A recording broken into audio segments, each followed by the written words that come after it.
300,000 years ago, Earth wasn't a planet.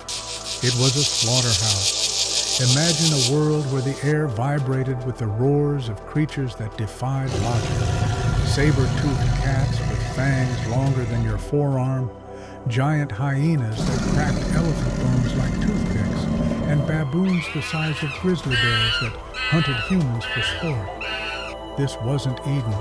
This was Hell's Zoo. And humanity? We weren't the apex predators. We were the prey.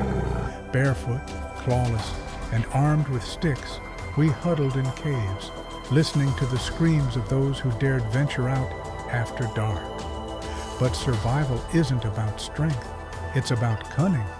And our ancestors, they were the greatest con artists in evolutionary history. This is the untold story of how we cheated extinction by becoming Earth's first serial killers. Let's talk about the elephant in the room, literally. The Paleoloxodon wasn't just big, it was a biological skyscraper. Standing 15 feet tall, its tusks curved like scimitars, each one longer than a car.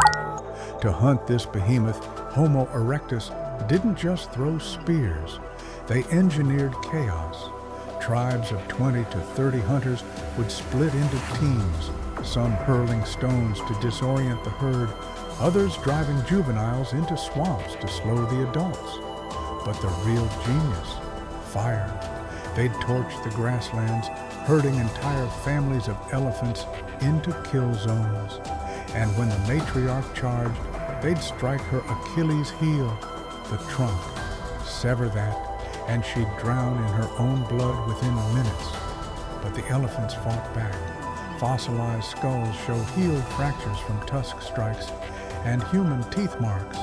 Yes, we ate them, but they ate us too. This was total war.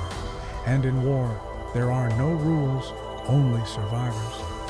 Then there's Pelerovus, the buffalo from your nightmares. Picture a bull with horns spanning 10 feet, a natural battering ram that could flip a jeep. Humans didn't conquer these beasts through bravery. They exploited their weakness, loyalty. Pelerovus herds would circle their young when threatened, creating a living fortress. So early hunters evolved a new tactic, the decoy. A teenager smeared in elephant guts would feign injury, luring the alpha male into a pit lined with sharpened stakes. But here's the twist. Those horns weren't trophies. They were blueprints. The first human axes, exact replicas of Pelerovus horns carved from their own bones. Poetic, isn't it? We turned their bodies into weapons to slaughter their kind. That's not hunting. That's vengeance. Every predator has a nemesis. For early humans, it wasn't the lion or the leopard. It was Dinopithecus, the baboon that refused to stay in the trees. Fossil evidence from Olduvai Gorge reveals a chilling truth. These apes didn't just hunt us, they colonized us. Their strategy? Psychological warfare.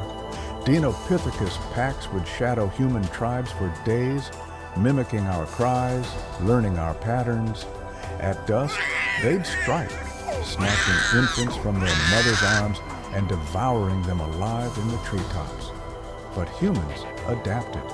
We weaponized our frailty. How? By becoming the greatest actors of the Pleistocene. Tribes began faking deaths, smearing themselves in mud to mask their scent, even mimicking Dinopithecus vocalizations to infiltrate their troops. And when the apes retaliated, we invented the original war crime, poison.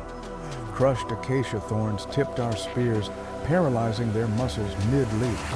But the real victory wasn't extermination, it was imitation. Our earliest social hierarchies, alphas, betas, omegas, were stolen from the ape troops we massacred. We didn't just kill our rivals, we became them. So here we stand, the ultimate invasive species. We've paved the jungles, silenced the roars, and swapped starlight for screen glare. But the war isn't over.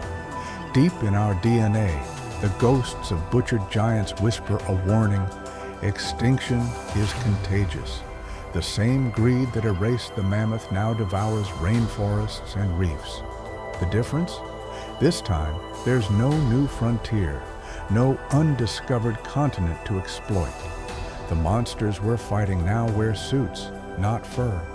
And the caves we hide in, they're made of concrete, Wi-Fi, and denial.